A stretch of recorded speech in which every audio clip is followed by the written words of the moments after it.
Hola, bienvenidos y bienvenidas a todos y a todas de nuevo a esta aula virtual. Siguiendo con la serie de vídeos dedicados a la naturaleza atómica de la materia, vamos a hablar esta vez de un nuevo concepto, el concepto de mol, y también de la constante de Avogadro, y de cómo estos dos términos han ayudado a la hora de expresar adecuadamente las masas atómicas y moleculares y la escala de referencia que emplearemos para esto.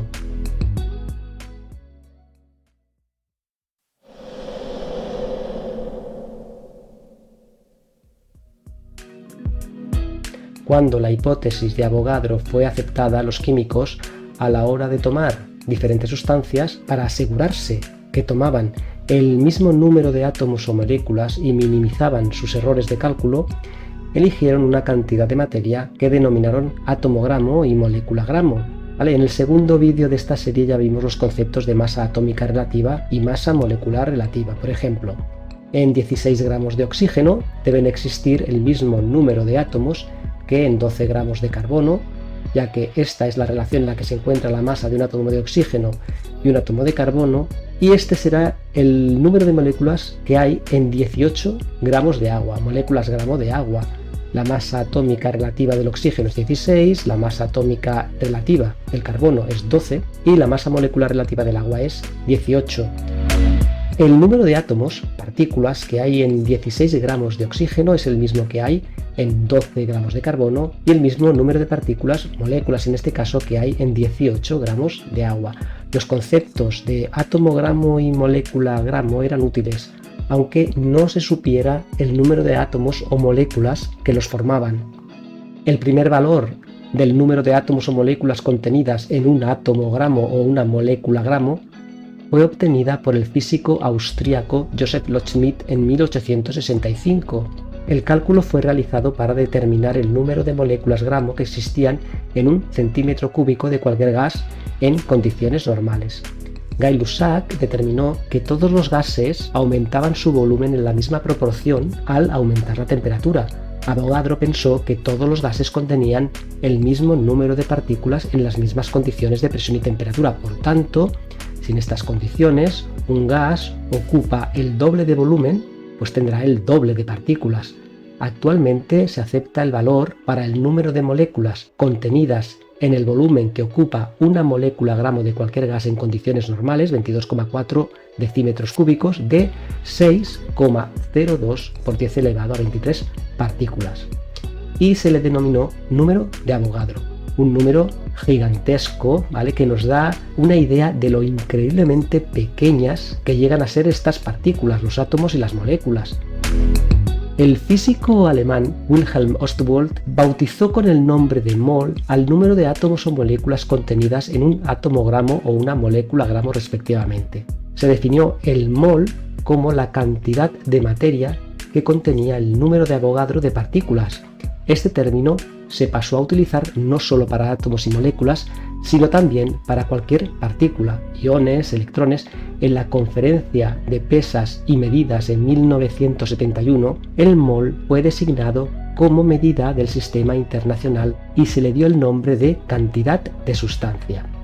Se definió de la siguiente manera: es la cantidad de sustancia que contiene tantas entidades elementales como átomos hay en 0,012 kilos de carbono 12. Su símbolo es el mol. Cuando empleemos el mol como unidad de medida, se debe especificar las entidades elementales a las que nos referimos, ya sean átomos, moléculas, iones, electrones u otras partículas o agrupamientos específicos. Resumiendo, en el lenguaje científico nos referimos a la cantidad de sustancia no como a la masa o al volumen de dicha sustancia, sino a los moles de partículas de dichas sustancias.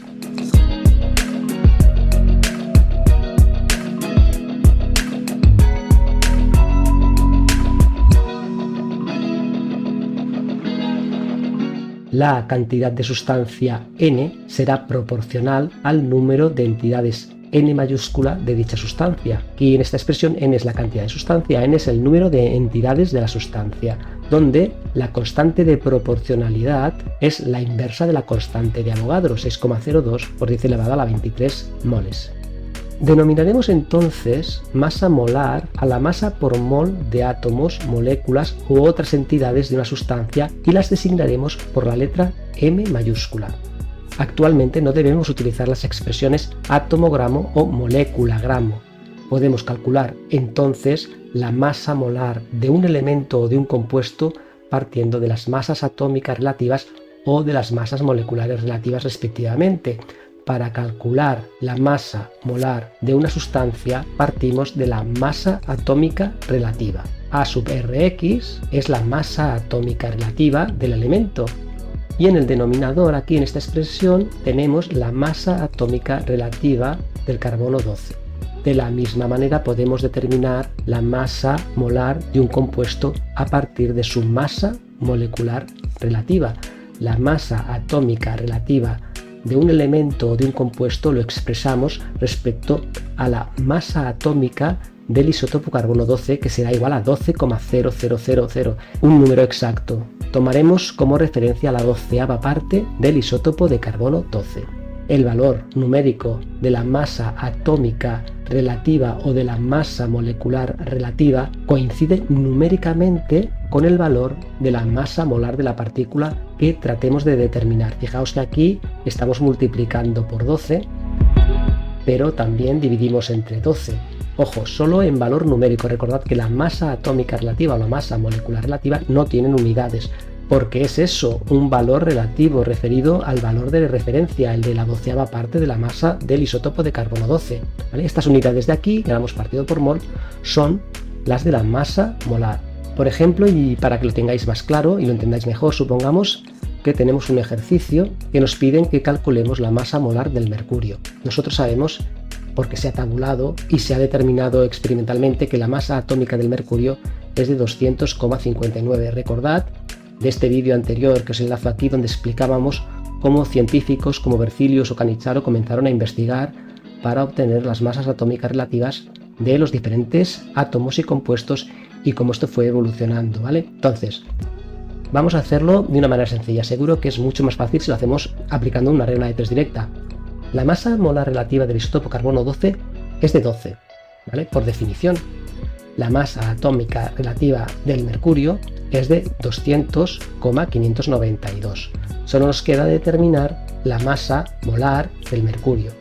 Como ambas están referidas a la masa atómica relativa del carbono 12, pues podríamos aplicar una regla de 3 directa para obtenerla. Haciéndolo, ¿vale? Y sustituyendo los valores correspondientes que conocemos, obtenemos un valor de la masa molar para el mercurio de 200,592.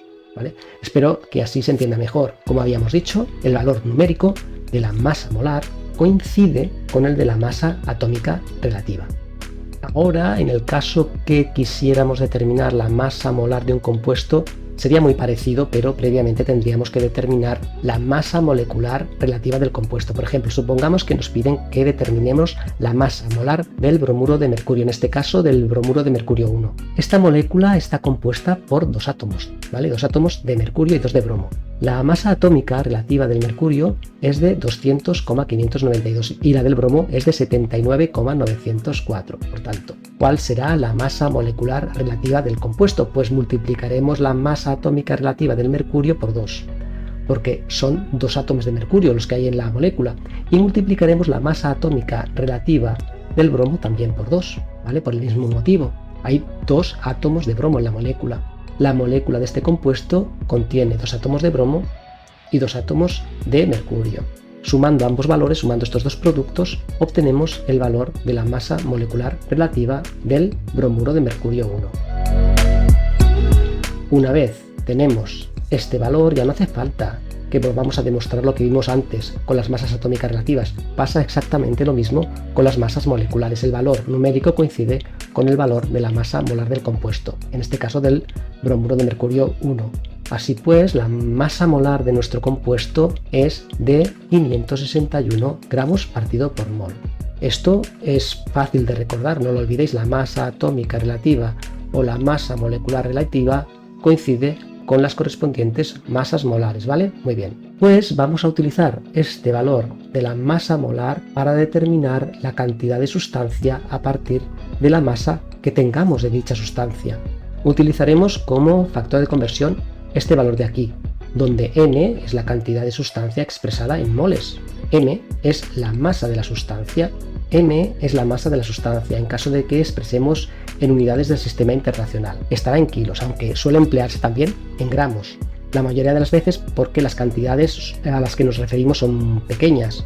Y por último, M mayúscula, la masa molar, como ya sabemos expresada en kilos partido por mol en unidades del sistema internacional, aunque se suele emplear también el gramo partido por mol, por el motivo que acabamos de explicar. Vamos a verlo a través de un ejemplo. Supongamos que nos piden que calculemos la cantidad de sustancia que tenemos en 50 gramos de cloruro de sodio. Lo que vamos a hacer primero es calcular el valor de la masa molar del compuesto a partir de los valores de masa atómica relativa para cada uno de los átomos que forma el compuesto. Lo hacemos ya directamente, sabemos que el valor numérico de la masa molecular relativa va a coincidir con el de la masa molar, 1 por el valor de la masa atómica del sodio más 1 por el valor de la masa atómica relativa del cloro. En total nos dará 58,443. Y ahora, aplicando esta fórmula, obtendremos el valor de la cantidad de sustancia en moles. Los moles que contienen estos 500 gramos de sodio será, pues dividimos 500 entre la masa molar de 58,443 gramos partido por mol y el resultado es de 8,56 moles de cloruro de sodio. Bueno, también podríamos haberlo hecho de esta otra manera.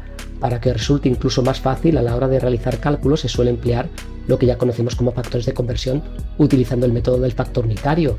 Partimos de los 500 gramos de cloruro de sodio, sabemos que un mol de cloruro de sodio son 58,443 gramos de cloruro de sodio, multiplicamos entonces por este factor de conversión, pues ya está operando, que nos queda moles, 8,56 moles, obtenemos un resultado de 8,56 moles de cloruro de sodio contenidos en los 500 gramos de cloruro de sodio. Fácil, ¿verdad? Bien, en algún vídeo posterior veremos algún ejercicio más para que os quede más claro.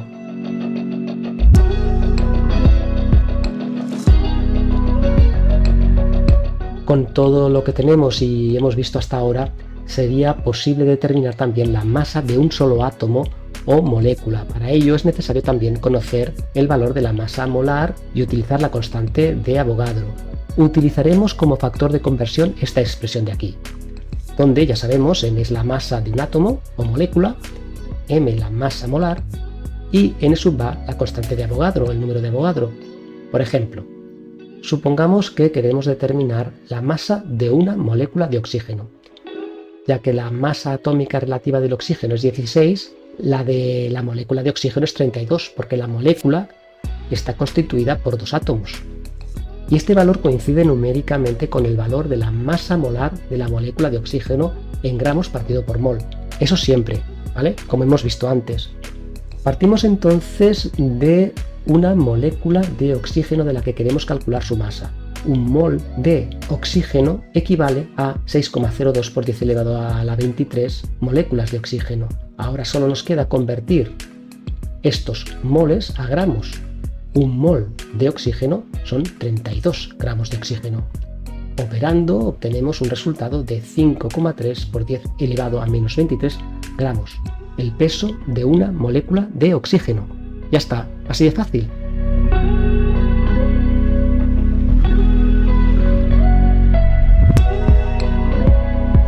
Definimos la unidad de masa atómica como la 12ª parte de la masa de un átomo del isótopo carbono 12. Se mide en kilos en unidades del sistema internacional. ¿Y cuál sería el valor en kilos de la unidad de masa atómica? Bueno, acabamos de ver hace un momento cómo calculamos el valor de la masa de un átomo o molécula. Lo que haremos primero entonces es, pues determinemos primero la masa de un átomo de carbono 12. Partimos de un átomo de carbono 12.